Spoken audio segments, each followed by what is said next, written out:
Et voilà, merci à la technique, mesdames et messieurs, bonsoir. Bienvenue donc à la rubrique L'invité du soir. Oui, nous avons rendez-vous tous les lundis avec notre compatriote économiste Sophonie Jed Koboudé de l'autre côté de la métropole. Sophonie Jed Koboudé, je vous le rappelle, il est économiste, directeur général de Think Tanks Afrique, l'Afrique des idées. Think Tanks, l'Afrique des idées. Avec lui, nous allons parler ce lundi des perspectives économiques du Bénin pour le compte de l'année 2025. Vous le savez, nous sommes en janvier, le premier mois de l'année, et nous égrenons déjà les jours. Et il se permet aujourd'hui de nous parler donc des perspectives. Nous allons l'écouter tout de suite, Monsieur Jed Koboudé. Bonsoir. La première question, est-ce que vous pouvez bien sûr nous établir un lien, un bilan rapide de l'évolution économique du Bénin ces dernières années et quels ont été les gros défis du Bénin pour l'évolution économique du pays? Merci beaucoup de l'invitation et merci pour votre question. Effectivement, ces dernières années, le Bénin a fait preuve d'une résilience économique absolument encourageante avec un taux de croissance qui oscille autour de 6% et c'est considérable. Cela situe le Bénin parmi les économies à la croissance la plus soutenue dans la sous-région UEMOA où la moyenne tourne autour de 4-5%. Donc, cela est absolument remarquable. Et les réussites sont notables. Je pense que le premier point de réussite, c'est évidemment euh, la stabilité politique et les réformes structurelles. Euh, D'abord, la stabilité politique parce que on a tendance à, à la prendre pour acquise et je pense que moi, je vous parle depuis un pays qui est en proie à une instabilité politique remarquable en ce moment. Et cela coûte des points de croissance au pays en question. C'est-à-dire que les entreprises gèlent leurs investissements, etc. Donc, le premier point de réussite notable au Bénin, c'est la stabilité politique et les réformes structurelles, c'est-à-dire la mise en place de réformes visant à améliorer le climat des affaires, etc., etc. Le deuxième point de réussite qui me paraît absolument notable aussi, c'est évidemment la modernisation des infrastructures. Les efforts de réhabilitation routière, la modernisation du port autonome de Cotonou, qui va booster la logistique et le commerce intra-régional. On estime par exemple que la capacité de manutention du port autonome de Cotonou s'est accrue de près de 20% entre 2020 et aujourd'hui. C'est absolument remarquable. Et l'autre point de réussite notable, c'est la transformation agricole. Alors, qui est timide, mais qui existe quand même. Vous savez, le secteur agricole au Bénin représente encore plus de 25% de notre PIB. Et, et cela est, comment dire, est énorme et représente un secteur stratégique pour le Bénin. Donc, ce secteur a progressivement amorcé une montée en gamme, notamment avec la transformation du coton et de certaines denrées. Je pense à l'ananas, je pense aux noix de cajou, etc. D'ailleurs, on parle d'une hausse de près de 10% des exportations des produits transformés par rapport aux matières brutes sur la période 2019-2023. Donc, ça commence à prendre, n'est-ce pas? Et puis, les défis majeurs me paraissent, au fond, assez simples. Le premier défi, c'est l'informalité persistante, c'est-à-dire que nous avons encore entre 65 et 70% de la population active du Bénin qui reste euh, dans l'économie informelle. Et c'est un problème. C'est un problème parce que cela limite la collecte de recettes fiscales pour l'État. Et c'est un problème aussi pour ceux qui sont dans l'informel parce qu'ils ne pourront pas avoir accès au capital pour se développer, quoi. Euh, Et le deuxième défi majeur, c'est le chômage des jeunes, assez clairement. C'est-à-dire que malgré la croissance, le marché du travail ne crée pas assez d'emplois de qualité. Et donc, laissant subsister une importante population de jeunes désœuvrés ou sous-employés. Donc, pour répondre en une phrase à votre question, je dirais que le Bénin a semé quelques bonnes graines, mais la récolte nécessite encore prudence et surtout persévérance, n'est-ce pas? Voilà, Monsieur Jed Koboudé, les tendances mondiales telles que la montée des prix des matières premières, par exemple, ou les fluctuations des taux d'intérêt, influencent-elles significativement notre économie et comment? Absolument, les tendances mondiales agissent sur l'économie béninoise. Et elles agissent comme un vent dans la voile d'un navire, n'est-ce pas? C'est-à-dire parfois pour l'aider et parfois pour le faire tanguer.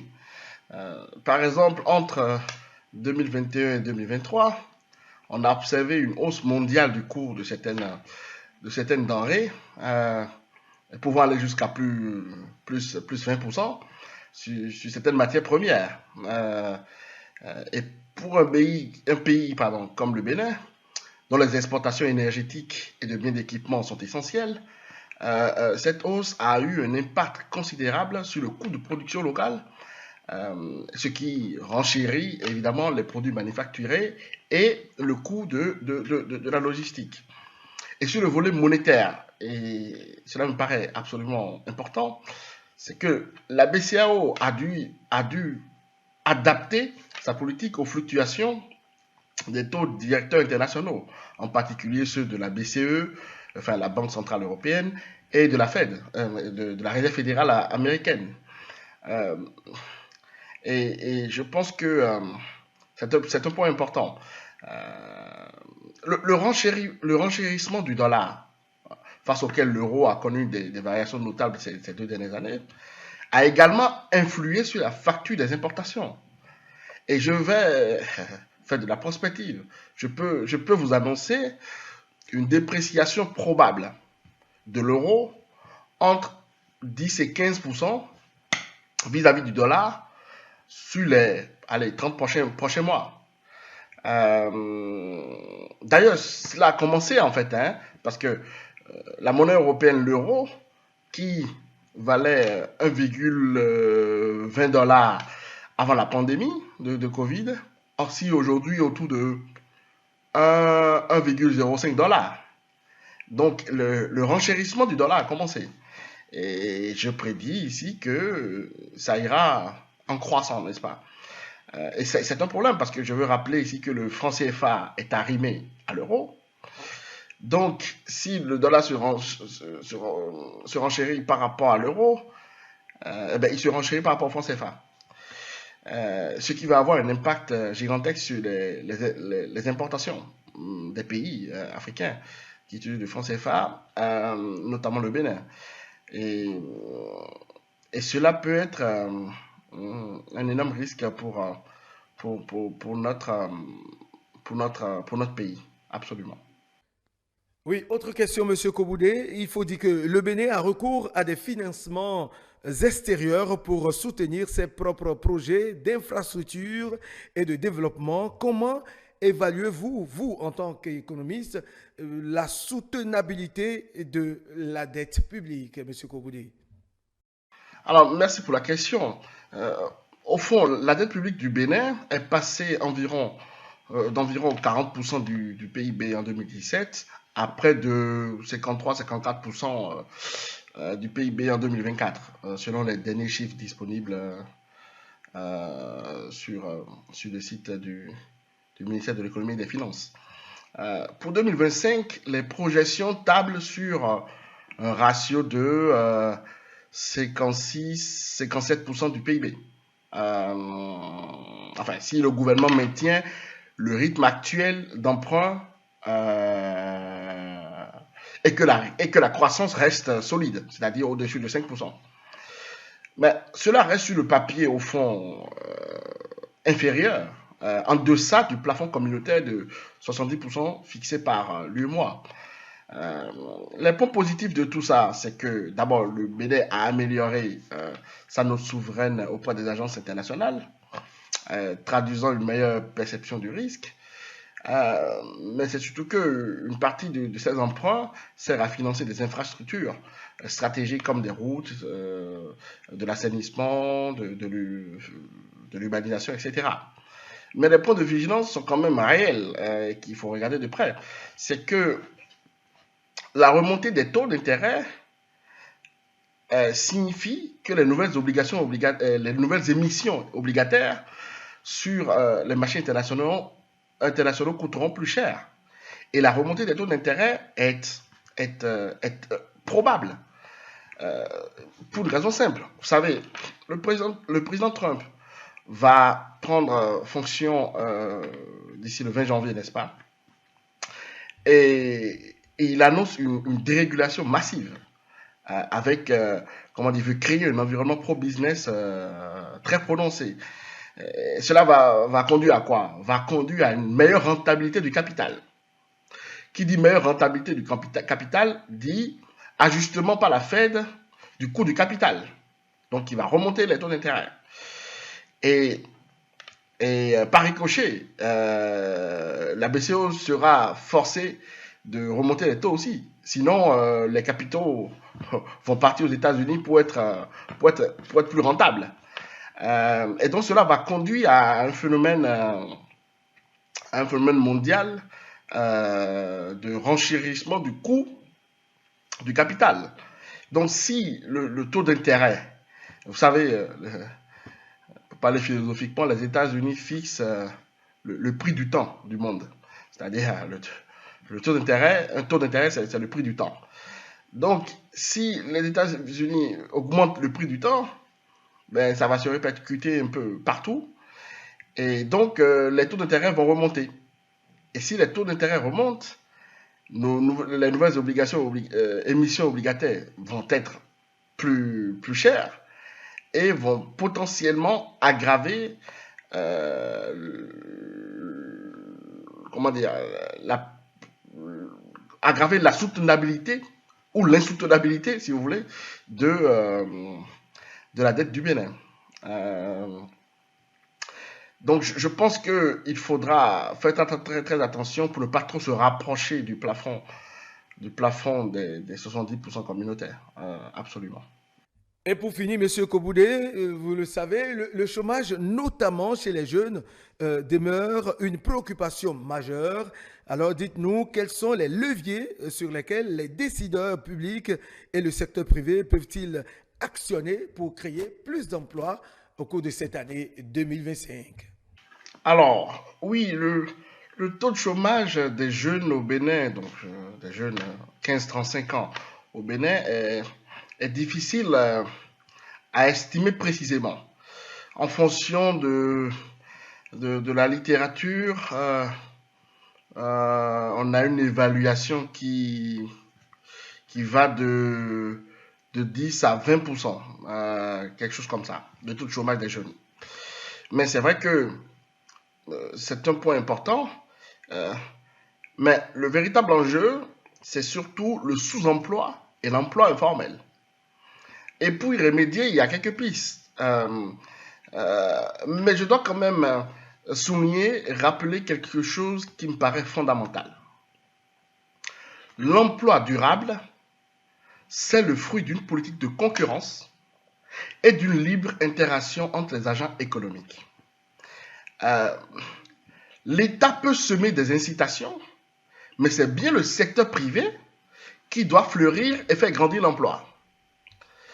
L'État, son rôle, au fond, c'est ce que j'ai conceptualisé en parlant d'État jardinier. C'est-à-dire, l'État s'occupe de tailler le gazon, de préparer le terrain, d'arroser le terrain, et pour ensuite laisser les joueurs jouer, n'est-ce pas?